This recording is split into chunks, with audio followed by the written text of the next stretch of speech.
नाही, मला या विषयामध्ये मला मुद्दामून आपल्याला सांगायचं आहे की कशा प्रकारची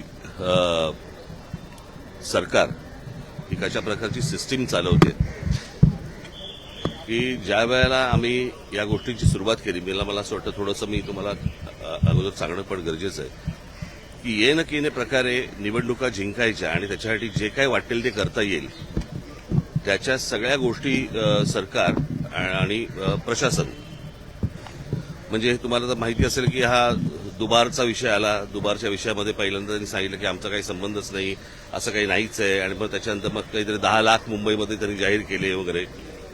मग त्या दुबारनंतर विषय आला की व्हीव्हीपॅटचा, की यावेळेला आम्ही व्हीव्हीपॅट वापरणारच नाही. त्याच्यामुळे आता आम्हाला कळतच नाही की दाबलेलं बटण कळलं का हे बरोबर त्या चिन्हावरती गेलंय की नाही ते दाखवायला काही मार्ग नाही.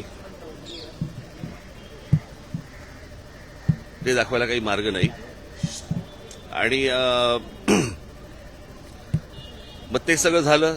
त्या सगळ्या गोष्टींनंतर आता नवीन काहीतरी काढलं की त्यांनी काहीतरी आता ते पाडू नावाचं काहीतरी यंत्र आता उद्या काहीतरी मतदार मोजणीच्या वेळेला वापरणार.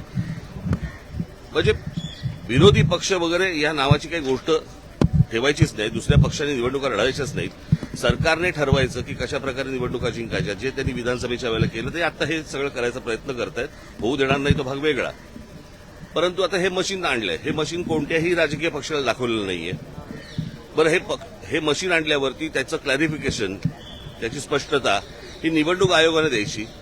ते देत नाहीयेत. मागितल्यानंतर, पत्र पाठवल्यानंतर पण ते देत नाहीयेत. आणि आज तर अजूनच वेगळं काहीतरी की बाबा आजपर्यंत ती इंक लावली जायची, बरं का. आता काहीतरी नवीन पेन आणलंय आणि ते पेनमध्ये इतक्या तक्रारी सगळ्या बाजूनी येत आहेत की तुम्ही बाहेर पडल्यावरती त्याला जर सॅनिटायझर लावलं तर ती शाई जाते. म्हणजे आता कालचं घ्या तुम्ही, एक दिवस वाढवून दिला उमेदवारांना की तुम्ही मतदारांपर्यंत जाऊ शकता. आता हा असा कुठचाही नियम नाही जो कोणत्याही निवडणुकांमध्ये वापरला नाही. तो अचानक नवीन आणला. म्हणजे ते परत ते कशासाठी पैसे वाटायला. म्हणजे संपूर्ण प्रशासन हे सत्तेसाठी कामाला लागलेलं आहे. आम्ही आमच्या परीने जे काही करायचंय ते करतोच आहोत, बरं का. परंतु ही काही चांगली लोकशाहीची लक्षणं नाहीत. या असल्या निवडणुका या देशामध्ये होणं आणि त्या असल्या फ्रॉड निवडणुकांमध्ये सत्तेवरती येणं, याला काही सत्ता नाही म्हणत या सगळ्या गोष्टीला. माझं फक्त नागरिकांना आणि माझ्या सर्व शिवसैनिकांना, महाराष्ट्र सैनिकांना मला फक्त एवढंच सांगणं आहे, सगळीकडे सतर्क राहा या सगळ्या याच्यामध्ये. माझ्या चॅनलला सबस्क्राईब करा आणि बेल आयकॉन दाबा, जेणेकरून तुम्हाला माझे नवीन व्हिडिओ मिळतील.